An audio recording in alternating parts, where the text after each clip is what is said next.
دولت کے اندر built in خرابی ہے، یاد رکھ لینا، یہ یاد رکھ لینا، دولت کے اندر نا بلٹ ان خرابی ہے کہ جب آتی ہے بربادی لاتی ہے۔ دولت آئے تو اس کو ہینڈل کرنا سیکھو، بس اس دنیا کا سب سے بڑا آرٹ ہے۔ شہرت آئے، عہدہ آئے، اس کو ہینڈل کرنا سیکھو۔ کسی نے مجھے کہا اللہ نے دیا سارا کچھ دیا تو کیا کروں؟ میں نے کہا سامنے رکھو اس کو، یہ سامنے رکھو، پیسہ، یہ پیسہ ہے، یہ شہرت ہے، یہ عہدہ ہے، یہ پڑا ہوا ہے، اب اس میں سے غرور نکال دو، یہ خالص ہو گئی بات، ٹھیک ہو گیا؟ سامنے پڑا، اس میں سے غرور نکال دو۔ غرور کب نکلے گا؟ جب آپ اس چیز کو ایٹریبیوٹ کریں گے اللہ کی طرف، اپنی پرسنالٹی کو نگیٹ کریں گے۔ میرا کچھ نہیں ہے، میں نے کچھ نہیں کیا، میں کچھ نہیں ہوں، پھر کہاں سے آیا؟ میرے اللہ کی عطا ہے، بس دل سے کہو اس کو، میں چھوڑ دو، ایوری تھنگ از فرام اللہ۔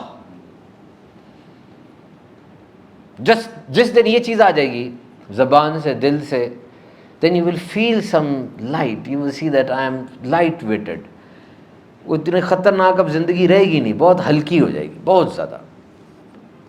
پھر اللہ سنبھال لے گا جب کچھ ہوگا، جب آپ نے اس کو ایٹریبیوٹ جو کیا ہوا۔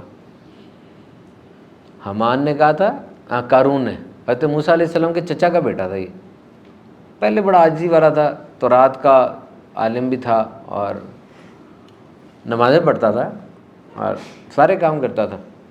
پھر اس کے بعد دولت آ گئی، اس کو بنی اسرائیل کا حاکم بنا دیا تھا فرعون نے۔ دولت ہے تو اکڑ گیا۔ اس کے خزانوں کی چابیوں کے بارے میں قرآن مجید میں آیا کہ وہ اتنی بھاری تھیں کہ وہ خچروں پہ لادی جاتی تھیں، تو پھر یہ آتا تھا۔ تو ایک دن اسے پوچھا کہ تیرے پاس دولت اتنی آ گئی؟ اس نے کہا یہ میری وجہ سے ہے، میرے پاس جو ہنر تھا۔ یہ قرآن کی آیت ہے کہ میرے پاس جو ہنر تھا، ہنر اس کے پاس میرا خیال ہے حضرت موسیٰ علیہ السلام نے اس کو کیمسٹری کا ایک ہنر سکھایا تھا، جس کے ذریعے یہ عام سے میٹل کو سونے میں بدل لیا کرتا تھا۔ تو اس نے کہا یہ اس ہنر کی وجہ سے ہے، یا کوئی بھی اس کی جو ٹریڈ ہوگی، زراعت کرتا ہوگا، اس نے کہا جی اس وجہ سے ہے، اللہ کو اس نے ایٹریبیوٹ نہیں کیا۔ تو پھر آپ کے سامنے اس کے حالات کیا ہوئے، بدبختی چھا گئی، سارا کچھ چلا گیا۔ اب یہ نہ سمجھ لینا، یہ نہ کہہ دینا کہ جی فلاں بندہ ہے وہ بہت امیر ہو رہا ہے، اس نے تو شکر نہیں کیا، دولت تو بڑھتی جا رہی ہے۔ یہ غلط سوچ ہے، یعنی دولت بڑھ رہی ہے اور شکر بھی نہیں کر رہا، اکڑتا جا رہا ہے، یہ تو کتنی بربادی کی بات نہیں ہے؟ یعنی اس کی دولت بھی بڑھ رہی ہے اور وہ اللہ کا شکر بھی نہیں کر رہا، تو یہ تو بربادی بڑھ رہی ہے اس کی۔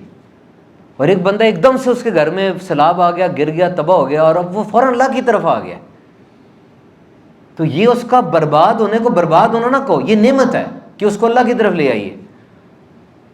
سمجھ رہے بات؟ شیطان پلے کر رہا اس کے ساتھ۔